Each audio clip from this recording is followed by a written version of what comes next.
A powerful new bill was just introduced in Washington. A law that would blow up the old rules and let you finally buy health insurance from anywhere in the country. That sounds like the dream, right?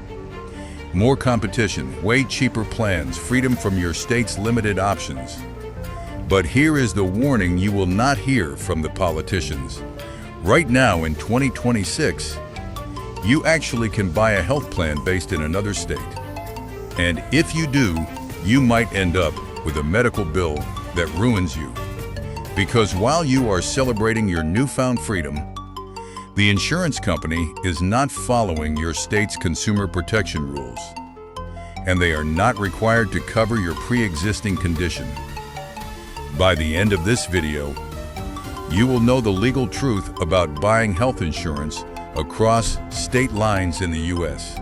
You will learn about the dormant section of the ACA that allows this, the new bills being debated right now, and the one massive loophole that makes most cross-state plans a ticking time bomb for your health. I will show you how to identify safe versus unsafe plans, and for our viewers in Canada and the UK, I will explain how your very different systems handle this issue. Do not let the promise of a cheaper premium trap you into a plan that leaves you bankrupt. Let me start with the number one thing you need to remember. Right now, in most of the country, the health insurance you buy is heavily regulated by your state. Each state has its own rules about what plans must cover, how much they can charge, and who they must accept. These rules cost money.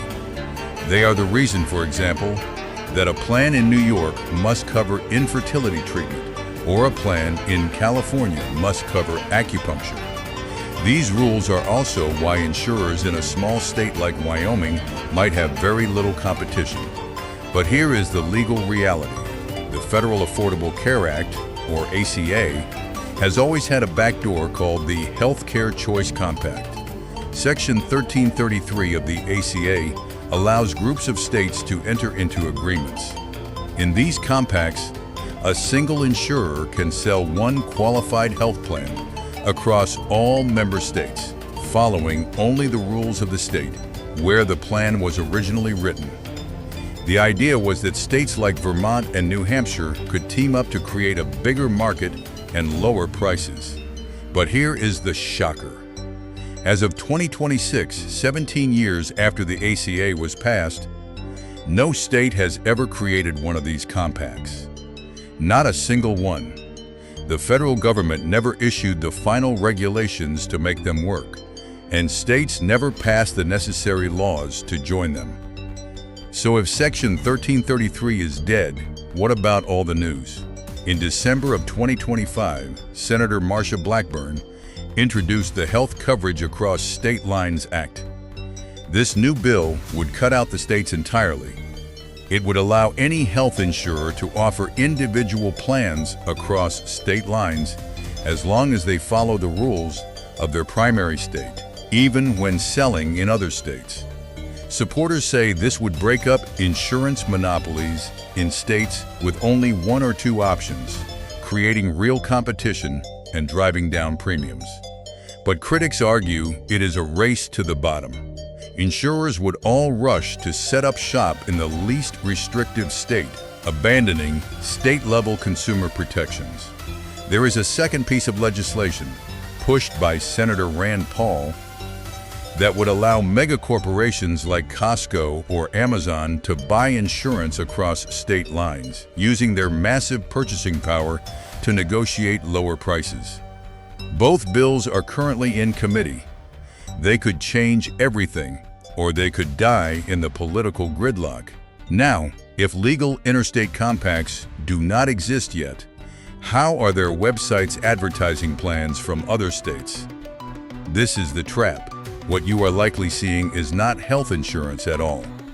These are often off-marketplace plans that are sold outside the official government ACA exchanges.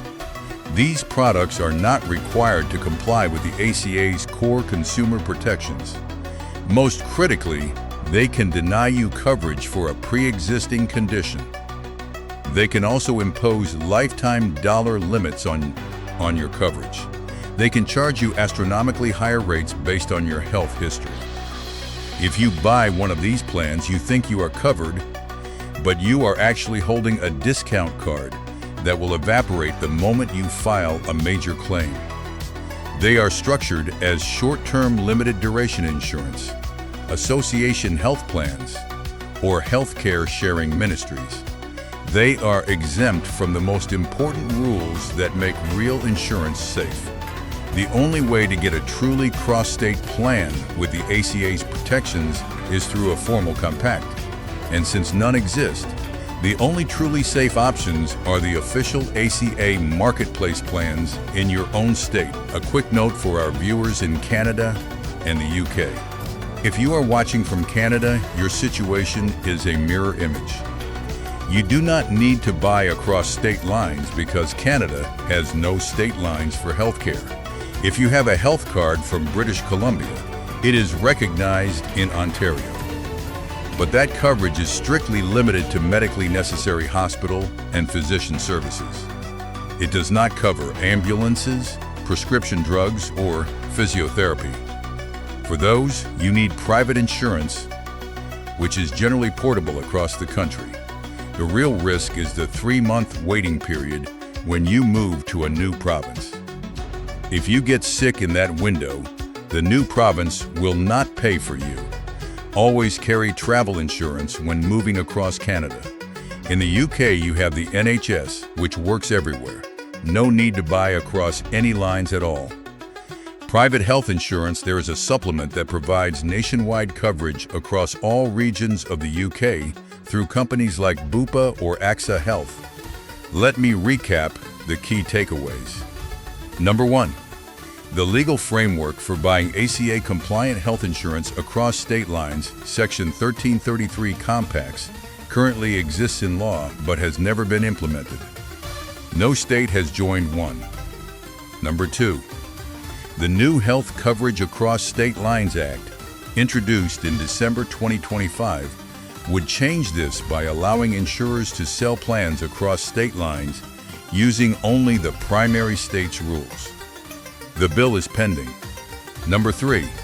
Meanwhile, many plans being sold as cross-state coverage are actually non-ACA compliant products like short-term plans. These can deny you for pre-existing conditions.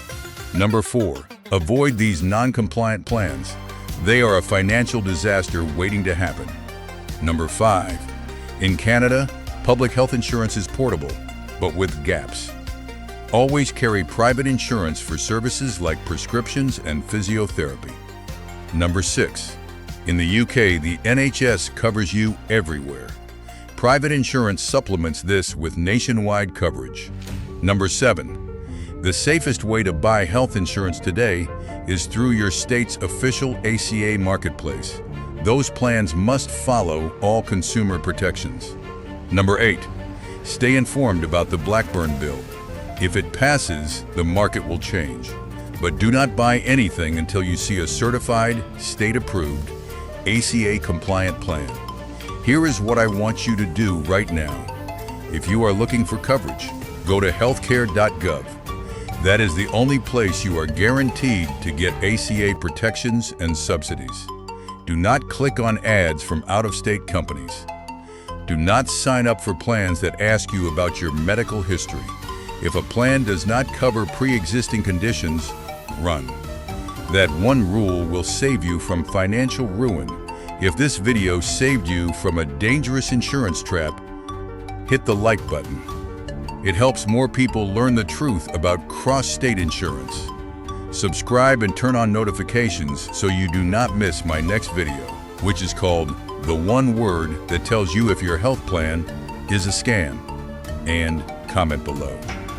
Have you ever seen ads for health insurance from another state? Were you tempted to buy one?